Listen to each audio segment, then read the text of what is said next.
has been brought to bear. There's a very good evening. Welcome to the Assembly on Memory 26.5 FM, the program that keeps you up to speed on the activities of lawmakers in the Kwaibu State House of Assembly, the corridors of power, the landscape of legislative activities where all the lawmaking process takes place. And my name is Julius Nsikaka, of course. I don't do this program alone. I have my strive host here who's right beside me, Juliana EKPA. Juliana EKPA, good evening. Good evening, Julius. How do you do? I'm good. You look beautiful. Thank you, and you look good too. Thank you. Alright, you know we have segments for this program, not just one segment, we have about two segments, the news and the main chat room. So for now, let's go for the news by Juliana EKPA. Stay tuned.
Akwa Ibom State House of Assembly urges Governor Omoino to improve welfare package of the traditional institutions. Ibom lawmaker makes case for the acquisition of diagnosis machines in the state-owned hospitals.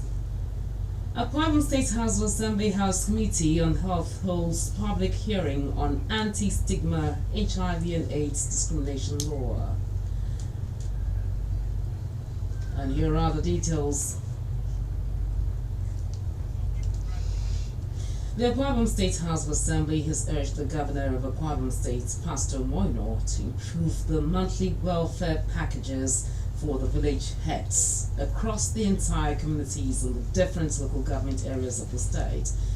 This was taken as a resolution on the floor of the House on Tuesday during the plenary from a motion brought by the House Leader and member representing Ona State's constituency, Honorable Sunday Ufot-Jani.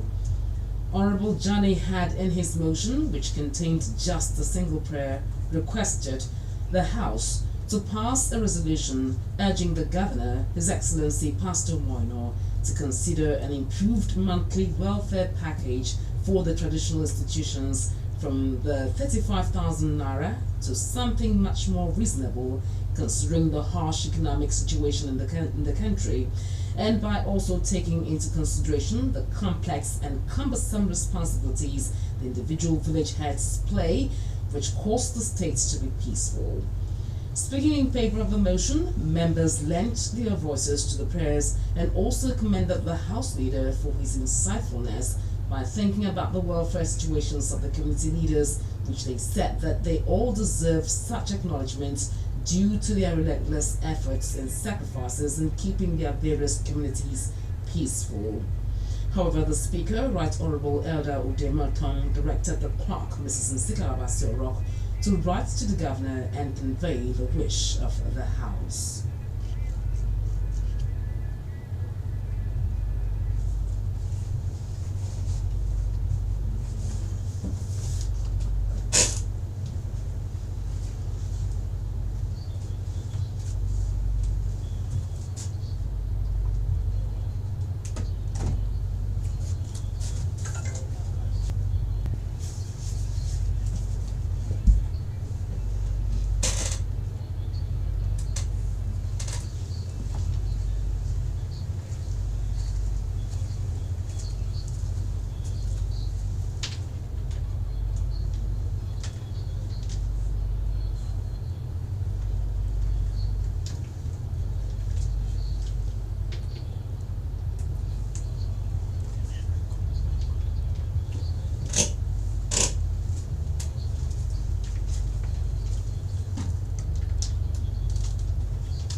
In a similar development, the Akwa State House of Assembly has urged the Akwa State government to acquire scanning and diagnosis machines in the public secondary and tertiary healthcare facilities. Worried by the unavailability of vital hospital equipment, including magnetic resonance imagery (MRI) and CT scan machines in hospitals across the state, the Akwa State House of Assembly has called on the state governor, Pastor Moino, to direct relevant ministries and agencies to procure same to save lives of its citizens. Coming under a matter of urgent public importance during Tuesday's plenary by the member representing Ibionibom State constituency, Honorable Moses Essien, who emphasized the importance of diagnostic equipment in secondary and tertiary healthcare facilities, also added that the equipment aids healthcare professionals in diagnosing medical conditions, especially in their early stages, to encourage early intervention and proper treatment. Essien noted with regret that the dearth of diagnostic equipment in public health institutions contributed to medical misdiagnosed, negative medical outcomes, delayed recovery, over or under treatment of patients, waste of finances on wrong medications and treatment, delay in early treatment, and as well resulting in complications, chronicity, and unexpected deaths. Further expressing his concern that if urgent steps are not taken to equip healthcare facilities in the Akwa State with functional CT scans and MRI, many indigents could fall victim to preventable and treatable medical and surgical conditions. Hence, the need for the Governor, His Excellency Pastor Moino, to heed to the call and direct for the procurement of those equipments for the state-owned secondary and tertiary healthcare facilities, at least one each across the 3 senatorial districts of the state. The Speaker, Right Honorable Elder Odiemotom, after thorough deliberation, further directed the clerk to write to the Governor by communicating the resolution of the House.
that was the voice of Honorable Moses Essien, member representing Ibiono Ibom.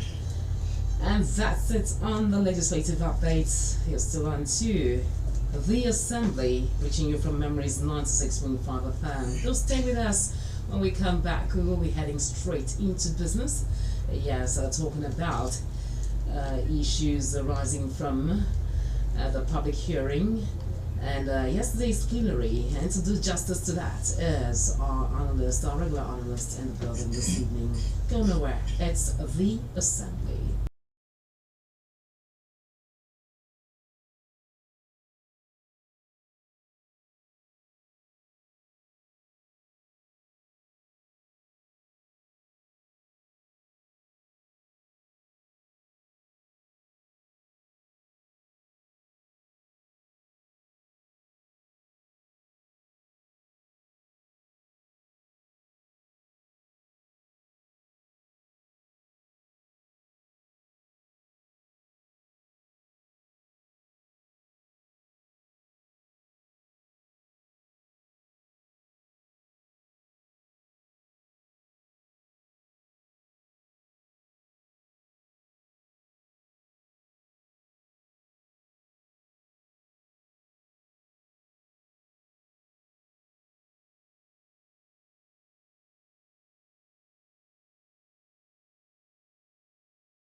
Process. Now, all the concerned legislative terrain in the Kwai State, and the voice of listening to the voice of Julius Nsikaka and JULIANA, of course, we are will be bringing on board the third voice, and that's of Mr. Endurance Bassi.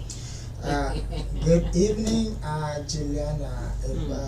Good evening, Julius Nsikaka. Welcome. Good evening, So good to see you here. It's good to see you too. too. Very smart this evening. Julius, what else? Should I say happy new month? Of course, meeting for the first time Yeah, after September started. Yeah, you know, one thing certain is that God has been so nice, so faithful, Yes. despite the challenges, the harsh economic challenges that is posted by the of such the price of fuel, which faithful, Yes. and we are still waxing strong. No, we keep moving. All the Don't say time. we move. All the time we move. Irrespective of anything. Yes. It is well. Alright, so we are going to be delving straight into issues, without much ado, because our time is fast spent Let's already. get ready. First and foremost, we'll be looking at issues that are emanating from the news we've just had there. And we understand we had the plenary yesterday. They were sitting yesterday, and things came up like Things happen. yeah. And so, like we heard in the news right there was this call for the governor to improve the welfare package of the traditional rulers. I think this is long overdue for me. You don't say with this kind of thing, but don't happen. But it's a very nice development at the moment for the assembly to see the need to increase to make get an increment for them far more to improve it shouldn't just be about the money. For me, I think welfareism, matter of welfareism, yes. Yes, it should be all inclusive. So I think I'll just leave it to Endurance to talk a bit because after that we'll be taking a look at the second issue, which is the diagnosis machines in the state-owned hospital. Hey, but first let's do justice to this village head. You were there, Mr. Endurance, at the plenary yesterday. So what do you have to say about this? Is it a welcome development at this point in time? Don't you think it's really long overdue? Very well. Very well. The resolution reached by the House to urging the Governor, His Excellency Pastor Omoino, to consider increment on the welfare package of the traditional leaders is long overdue. It's very timely too. Yes, like one of the lawmakers in his debate, his own contribution said, he thanked the House leader, Honorable Sunday Fortune, for such insightfulness and then thinking about these administrators at the very least last level. But then, do you know one thing? I want us to understand. Okay. We tend to, when we consider other official public office holders and other departments, we tend to be ignoring this very set of persons, or not forgetting that this plays the most crucial role in the society. They're more like the gatekeepers. Yes. The very first gatekeepers. As a country, in dissection, like how many local governments do we have in Nigeria? 774 local governments in Nigeria. And then this local government, each of these local government is made up of villages. So you can only have a peaceful nation when you have peaceful states. And when you have a peaceful local government, and then when you have peaceful villages. No, do you say something about ignorance? They so ignore those people, the traditional rulers. And if you look at the 8th Assembly, there are a lot of motions, resolutions that have been brought back. Were already debated in the 7th Assembly, and due to there was no consent by the governor, or there wasn't any, it didn't survive to the light of the day, and it is brought back. Is it really an ignorance, or it is the part of the leaders? One thing you should understand, sometimes there are certain clauses in the bills or the motions that may somehow deter its essence or implementation. And considering the cumbersome activities of that very time, of that very moment, legislative year, by the time such is being returned back for reconsideration, maybe the time have already passed, because all these things move under procedures. So under such circumstance, it's not wrong to reintroduce such items in another assembly. I think maybe that's the reason we are having most of these reintroduction of motions, of bills and what have you in this assembly. As I was still on it, yes, indeed, having a peaceful community, a peaceful village leads to having a peaceful local government, and subsequently leads to having a peaceful state, and eventually having a peaceful nation. And mind you, as it is noted, Akwa Ibom State presently is the most peaceful state in Nigeria, because if you observe also, you see a whole lot of national activities are brutally being brought down to Akwa Ibom State. Yes, that's true. Because of its serenity and its calmness. So you see, the village heads have done their own bidding in ensuring that each of the villages are stable. So it's worth taking cognizance of this. Although, mind you, they are not on salaries, as was corrected yesterday, that what they've been getting is stipends. It's just a kind of to support them to be able to carry out their duties. These guys play a very vital role in the success of each of the administration in this state. So I think such a motion by the House leader was very apt. Yes. Was necessary. Yes. Alright, if you are just joining us or listening to the Assembly on Memories 106.5 FM, the program that keeps you up to student activities of lawmakers, the House of Assembly, the 8th Akwa Ibom State House of Assembly, and we'll be deliberating on the motion that was brought onto the floor of the House yesterday, and a call for improvement for the traditional rulers in Akwa Ibom State, which the member representing Ona State Constituency, who is the majority leader. He was the one who brought it to the floor of the House. Of course, I think this House leader is a home man. homeboy, because I need the interest of his people, because of the very grassroots at heart. And Nigerians with the comment said they were not placed on any salary. Yes. And I do not know if I should just say this, but I think, well, if you don't place them on a salary, would it really, motivate them? Yes, because when you say you're giving them a stipend and welfare, now isn't this going to be like another glorified stipend? Looking at, you understand? Glorified stipend. Yes. Because if you say enough places are on the salary, it means there's something you want to do on that thing, and maybe you're not considering doing something reasonable. You understand? Yeah, and you're like, okay, let me just look for some kind of welfare package, something just to package you. Just give you that smile. Why not just go ahead and say, okay, take this as a take home, like we call salary, take home. You understand? Everything, the outworking of the states or the nation follow procedures. Okay.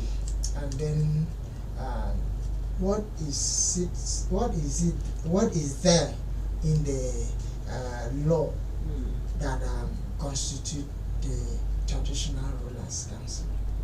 And these are the things to also take into consideration, because government operates under the law. It's under a law. For instance, even the salaries of the civil servants are defined. Then the salaries of political appointees are defined under the law. And then other segments of assistance are as well defined. And that's why each time a governor presents his budget, I'm still coming back to answer on where either the stipends of the traditional rulers comes from. I'm still coming on that. But let me just clarify this part. So that's why most time you see during when the budget is presented, the governor will itemize the segments, those under the consolidated revenue, those salaries under consolidated revenue, and those the other one, what is it called? And then now we also have something under social welfare. There are persons that fall under this, because there are still other things the government must do for the citizens, and those things falls under social welfare, like support. Support in events where a citizen have a challenge that needs to be supported. It is from there, because there's no way else they will get the money from to sort that issue. So the money has to come from somewhere. Okay, that's aside. Now, where does the stipend of the local governments come from? The local government stipends come from local government villages head stipends comes from, not from the state governments. It is the duty of the local government chairman. So each of the local government chairman pays the village heads that falls under the local government. Okay. The duty of the state government is to ensure that they are well taken care of, and that's why you have the Honorable Commissioner for Local Government and Chieftaincy Affairs, and that's why you also have Local Government Service Commission, to ensure that things are thoroughly well taken care of. Because the moment you ignore this sector, maybe you say they are taking care of it, and in event maybe a certain local government fails to do its bidding, and it already, once fire start burning from one end, it leads to the other. So this is how these are being taken care of. So the governor ensures that these persons are being taken proper care of through these agencies, these ministries, and yes, the MDA, so to speak. And this is how that is done. So they don't have anything, not that there's no defined salary for this one. The essence of that is to enable them take care of these communities, and then also ensure that at least they will pay transport, they will call for meetings, there will be some other welfare things to take care of. Just a way of assisting them. And that's it. All right, so let's quickly look at the other developments that took place right there. The House of Assembly had urged the Akwa Ibom State government to acquire scanning and diagnosis machines in the public, secondary, and tertiary health care facilities. Honestly, if you go to some healthcare facilities, you can weep because of lack of one or two right there, and people's lives are at stake. And with this actually, coming on board, what do you think about this? I think this is a very fine development, but then it's not enough. It's not enough. Let me be very candid. Thank you so much for worrying me that. Let me be very candid on this. Making the motion, presenting a motion like this particular motion is not enough. But implementing it, it's what we look at. So I would, as it were, if I were to learn my own voice, yes, because this is where we learn our own opinion. And if I were to learn my own public opinion, I will learn it here. I will urge His Excellency to look at this as a call from the wilderness. That's true. Like was as presented yesterday, it was acknowledged, Joe, that it's just one health facility in the state, in Ona, that has this particular diagnosis machine. Yes, the diagnosis machine. Then even I was surprised to learn that even the specialist, Ibom Specialist Hospital that is owned by the Akwa Ibom State government does not have such. And then scattering around. So, and then it was the members were even very considerate in their request when they said at least it was re-amended. The prayers were re-amended, that at least each of the senatorial district at least should have one, because the what, according to the content of the motion as was read in the news, you see that when this machine is available, works of the health. But do you think one like this will be enough? One in each senatorial district, like considering yes, one, and if I have to do a scan now, in New York, I'm in New York now, and have to go to the one in New York. Check out the queue that will line up before I'll be able to be scanned, do whatever I want to do, diagnose me, and then I get back the result to the doctor. And sometimes my situation is an urgent one that Juliana, let me. Is that one enough? I think that's why most people go to private hospitals. Let me help you. Let me help you. In events, you did not have anything. Okay. And then you are making a request. At least if one, you should even see the one first. No, the one is not this. He do enough. I feel because he when Honorable Member Moses Essien came up with this request, he placed it as a matter of urgent public importance. So before you put something as urgent public importance, drop everything. This one is like an emergency, like an ambulance. Whoa. We need to attend to this matter here and now. You understand? So it should be given, yes, it should be given topmost priority. You understand? Because it has to do with people's lives. Because as we speak now, we're in the studio. There are people who die in the hospitals. They have cases where doctors are, cases to be diagnosed, and these machines are not there. And sometimes they have to take them to other states. Okay, the point is this. But what, to be very frank, you need to understand. Okay. We have the kind of a governor we have.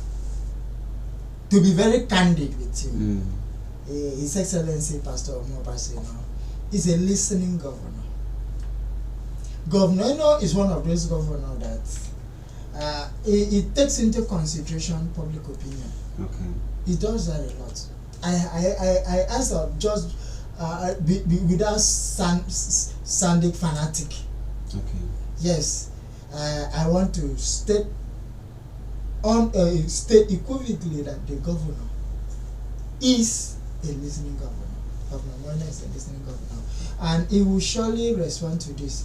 You know, definitely, even if it might not be as much as we want, but definitely it is the duty and responsibility of the government to provide the necessary things needed for the workability of these health facilities, and I trust that the governor will pay heed to this request, because he's one of those governors that is so passionate about the concern of the people, and I'm certain he will act on that. All right.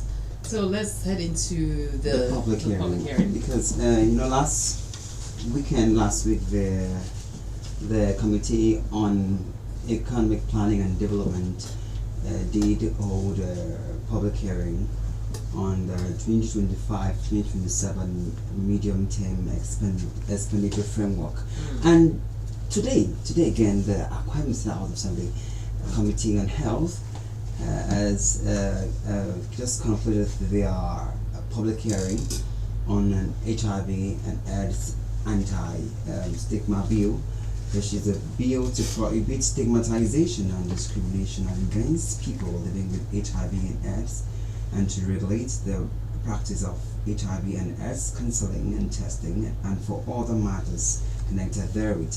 It has shown that it's a crime House Assembly returning the second legislative year with strength to make sure that all the expectations of the people never get short. So let's get to hear from you, Endurance, about today's public hearing, which was on HIV anti-stigma bill. So what can you say about this move, this development? Because it is according to report that the bill was being deliberated in the 7th Assembly and wasn't given consent by the governor Moina. I don't remember was the former governor. So and now it's been brought back in the 8th Assembly. Yeah. So do you see it scaling through this time around, since it didn't scale through the 7th Assembly? Usually it's always unfortunate that sometimes private members' bills occasionally serve as setbacks. Why? Why is that? It sometimes, when said, like I said earlier, there are sometimes clauses. Yes, because we call it private members' bill. But we have very important private member bills that cannot be compared to the executive bills. That's what I said. Sometimes the clauses, when you hear the word clauses, it has a very wide meaning of it.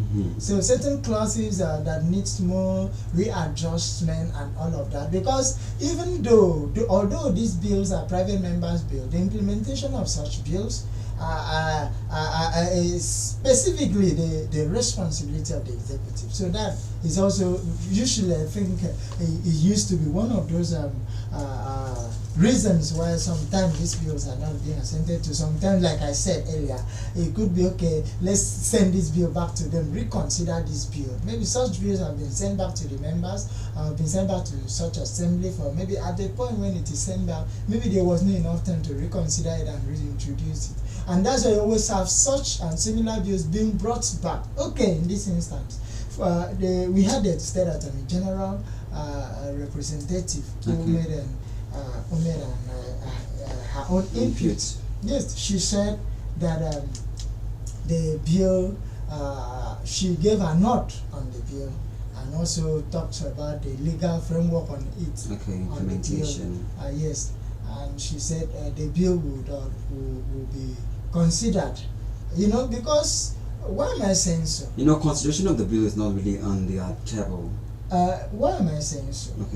The reason I'm saying this is, take note that the assenting of the bills of whatever bill, the Ministry of Justice plays a very crucial role in it, because they are the ones to advise the governor. It is a law, a bill that becomes a law. So you understand that the Attorney General plays a very vital role in that. So whenever in the event where you have an Attorney General, a representative attends a public hearing of this magnitude, and you listen to and hears the kind of comments that comes, messages that came from the Attorney General. It gives hopes, and it was from what was said today. I think the hope was high that certainly this bill will see the light of the day. And meanwhile, even the Commissioner for Health, Professor Austin Umo, said that the reintroduction of the bill and also a lot of more things have been rejected, and some items have been some other I's and T's have been crossed and the I's dotted, and to ensure that this time the bill will scale through. So the essence of this bill majorly is what? To give legal framework and to back and ensure that these persons living with HIV and AIDS, the discrimination, the stipulated penalties for those for defaulters. Because, for instance, in event, a law, according to what I know, a law exists that your medical practitioner does not have the right to disclose your health, your medical report without your medical status, the status of your medical report, without your knowledge, your approval.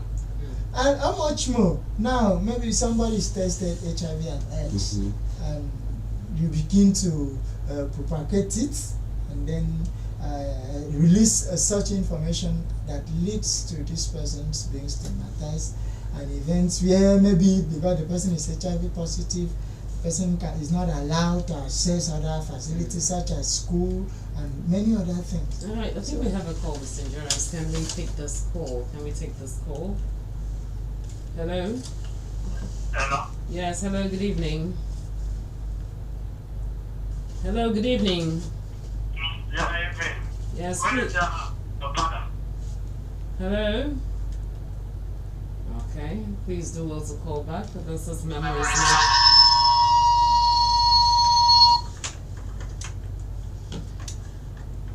Sorry about that. This is Memories 96.5 FM, and the program is The Assembly. Do also call in and air your views or questions if you have any. I think it's about time we open the phone lines, and 0803 085 7755. I'll take the number again. 0803 085 7755. Calls are trying to come in at this point in time. Alright, still talking about the bill. Let's get to know about the contents of the bill. What exactly are the contents of this bill? The content of this bill majorly has to do with giving a legal framework to protect the people living with HIV and AIDS. Okay. So, those things, the do's and don'ts. Yes, as the case may be, the do's and don'ts of because it's a law. A law will surely have the content. Yes. The do's and don'ts are stipulated in the law. The fines, stipulated fines, jail time, what have you, should you default. Okay. And then in events where medical or health worker discloses the status of the patient to another or to the public, it is defined. The law has defined the penalty. But according to the opinions of the medical key players who were there at the public hearing today, even the NLC chairman did mention that they have not stipulated the punishment and not spelled out the punishment for defaulters and offenders. Anyone who intentionally, according to him, he said, impact another person with the infection. So let's talk. All right.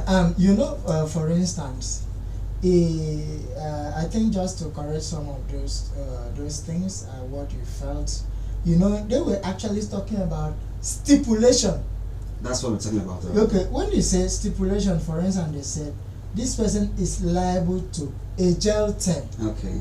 or let's say if I say a jail term, I've already mentioned it's 1 year. Okay. Let's say liable to jail term, or as may be prescribed by the court of law.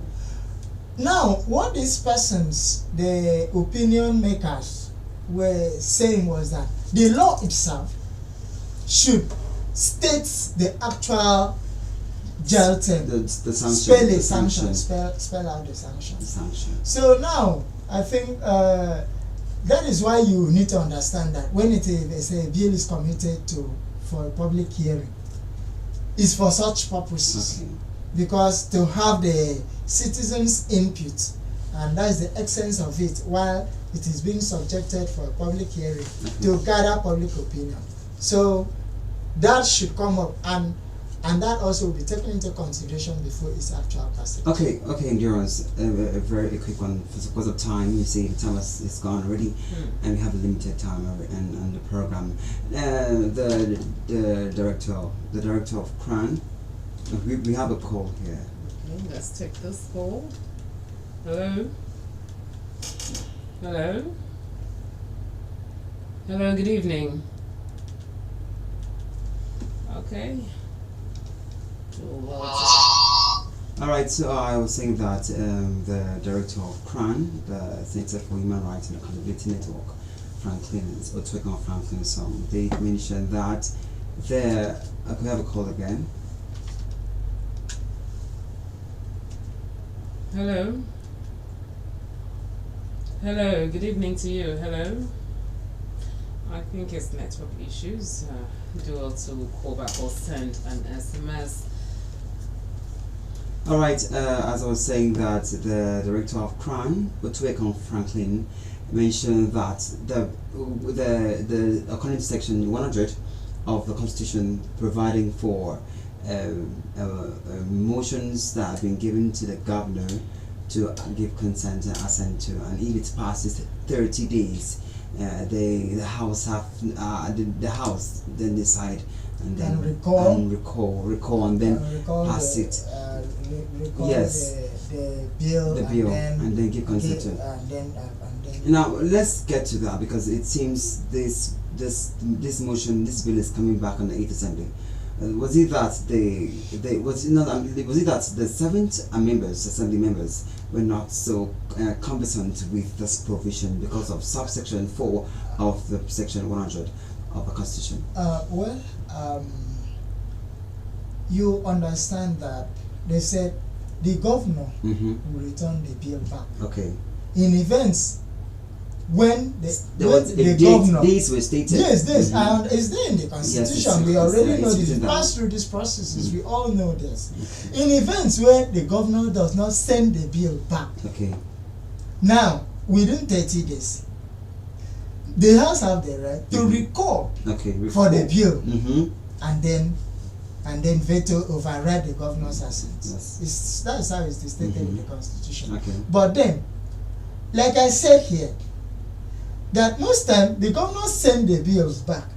I have said this earlier, if you had listened to me. Okay. The governor could send this bill back, but maybe there were some clauses that needed to be readjusted. Okay. Maybe on such occasion, it depends on the procedures and the timeline and what have you, and that could not be considered. And that's why such bills are reintroduced in the next assembly as it is. All right, thank you so much, Endurance. And again, if you could recall that the content of the bill is to foster a more inclusive and supportive community for Akwa Ibom people and others living in the domiciling here in Akwa Ibom State. So a quick one, just a long short second. A long short second. So let's get to know how the possibility of the awareness going to those in the rural community.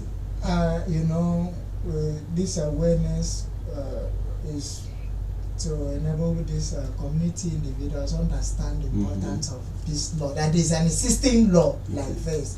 So they say ignorance of the law is not an excuse. So you also have to ensure that awareness takes place, so that the people in the community, and then you could have town criers. It was said town criers go around, make it known to community members, and then EKPA and what have you. So these are the provisions made available, so that at the end of the day, somebody will not say, I did not hear, I never knew such a thing, or a law exists. So the essence of it, like as you have said, as was said, too, is to have a full engagement by everyone, all hands to be on deck, because this is a business that involves everyone. All right, thank you so much, Ms. Jerens, for that input you've given to us. And to those who are not at the plenary, the public hearing today, we have this hope that by 2030, this pandemic will come to an end, according to the Commissioner of Health. Hopefully, we are optimistic here that by 2030, this so-called pandemic, HIV and AIDS, will come to an end, and everlasting. Did you say 2030? 2030. You quoted someone there, like someone said it. No, according to the opinion givers, opinion bearers, Okay. they give us the hope. It was coming from Julius. That is hope. Okay. 20 days again, the pandemic. Yeah. Let's pray for the best. Yeah, hopeful. For the best. And those in the health care sector, those LK sector players, are up on their feet to help give awareness on HIV and AIDS. And of course, you can survive this if at all you are anyone around you, because they matter more. That's not that I would say it's not all about coming up with all these bills and stuff. It's the follow up in terms of another thing I want to quickly put in here.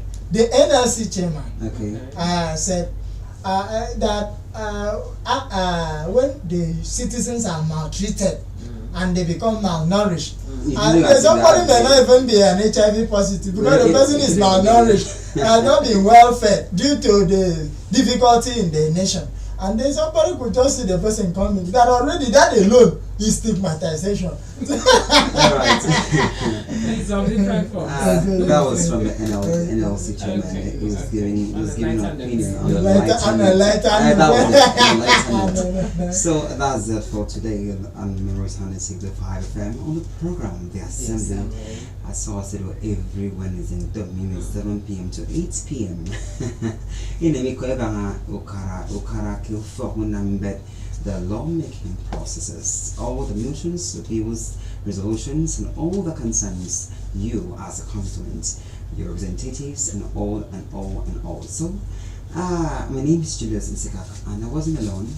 He had Juliana EKPA, and we had together we had Endurance Basti, our assembly correspondent. Thank you so much, Endurance, for coming. Thank you. And thank you, our dear listener. It's so also much. good to know that you were there and you made the team complete. Without you, there'd be no us. Do join us next Wednesday from 7 p.m. when we make a comeback on the program The Assembly. Until then, be good. Stay tuned. Bye now.